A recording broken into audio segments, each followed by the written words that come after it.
Hello everyone, I'm new to this channel Eram's tutorial तो please थोड़ा बहुत follow कर देना यार।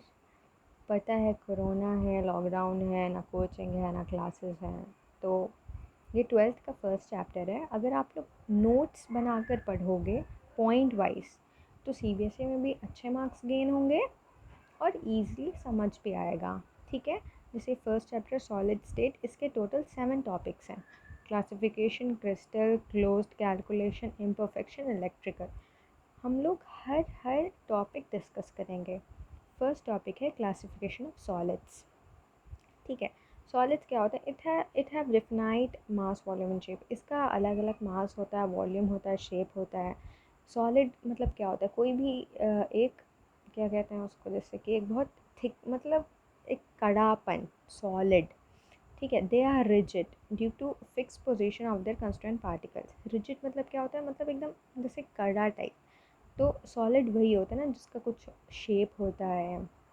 कोई भी चीज़ ले लो सॉलिड का, कोई बॉल, कोई इस टाइप का, जैसे जिसको इसका एक शेप होता है ना। Short intermolecular distances. अच्छा, इसका मतलब ये है कि अगर सॉलिड है, ठीक है, तो इसके अंदर के जो मॉलिक्यूल्स होंगे वो बहुत ही मतलब शॉर्ट होंगे। इंटरमॉलिकुलर डिस्टेंस शॉर्ट इसलिए होंगे क्योंकि शॉर्ट करके ही तो, अगर लंबा रहेगा तो फिर सही नहीं रहेगा।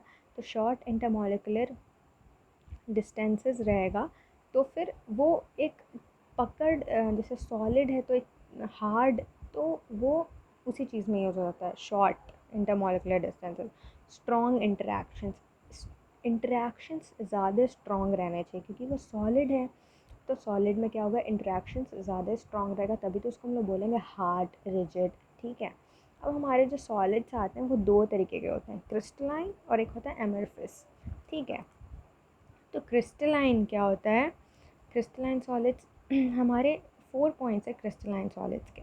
लॉन्ग रेंज ऑर्डर होते हैं इसके। ऑर्डर जो लाइक इसके, ये लॉन्ग रेंज ऑर्डर रहता है। ठीक है, they have defined geometrical shape. इसका एक अपना शेप होता है। शार्प मेल्टिंग पॉइंट, इसकी मेल्टिंग पॉइंट शार्प होती है। एनाइसोट्रॉपिक, और नेचर में क्या होता है? एनाइसोट्रॉपिक। सी अगर आप लोग पॉइंट वाइज लिखोगे ना तो ईज़िली मार्क्स मिलेगा, क्योंकि एग्जामिनर कोई पैराग्राफ नहीं पढ़ता, पॉइंट ही पढ़ता है। अब पॉइंट अच्छा है तो आपको फुल मार्क्स। ठीक है, तो नोट्स चाहिए तो बता देना, मैं सेंड कर दूँगी। अब देखो, जैसे टाइप्स ऑफ क्रिस्टलाइन सॉलिड्स क्या होते हैं।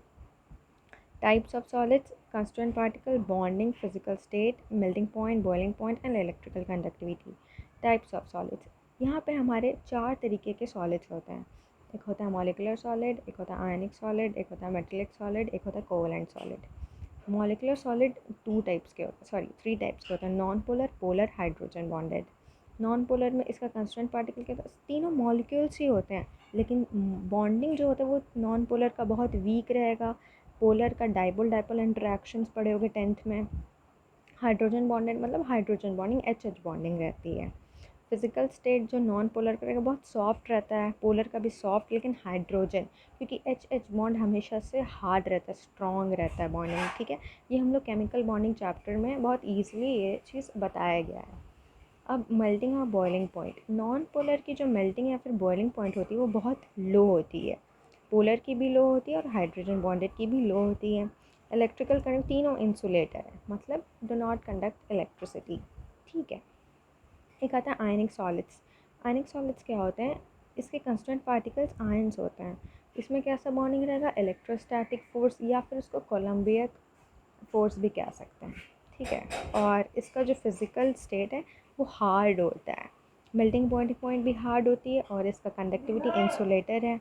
मेटेलिक सॉलिड्स क्या होता है? पॉजिटिव आयंस होता है, मेटेलिक बॉन्डिंग होती है, हार्ड होता है, हाई होता है, और इसका कंडक्टर, इसका इलेक्ट्रिकल कंडक्टिविटी है, मतलब मेटेलिक, क्योंकि मेटल ही तो हमारा इलेक्ट्रिसिटी कंडक्ट करता है ना, तो इसीलिए इसका इलेक्ट्रिकल कंडक्टिविटी क्या है? कंडक्टर। ठीक है, कोवेलेंट सॉलिड्स एटम्स कंडक्ट, इसका कैसा बॉन्डिंग होता है? कोवेलेंट बॉन्डिंग होता है, हार्ड होता है, हाई होता है और इंसुलेटर रहता है। ठीक है, ये था आपका, पहले था यहाँ पर ये सॉलिड्स के कितने टाइप्स के होते हैं, क्रिस्टलाइन, एमरफस। फिर है ये क्रिस्टलाइन सॉलिड्स के बारे में, टाइप्स ऑफ क्रिस्टलाइन सॉलिड्स।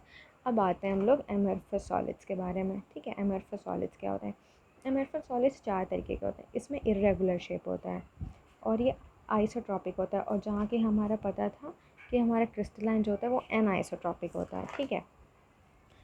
हमारा क्रिस्टलाइन में लॉन्ग रेंज ऑर्डर है, एमरफस में शॉर्ट रेंज ऑर्डर है, ठीक है। इसका gradually soften over a range of temperature, जैसे जैसे इसका temperature gradually soften over a range of temperature, मतलब ये सॉफ्ट होता जाता है, ठीक है, एज़ पर टेम्परेचर। इसके example fused quartz, glass, plastic.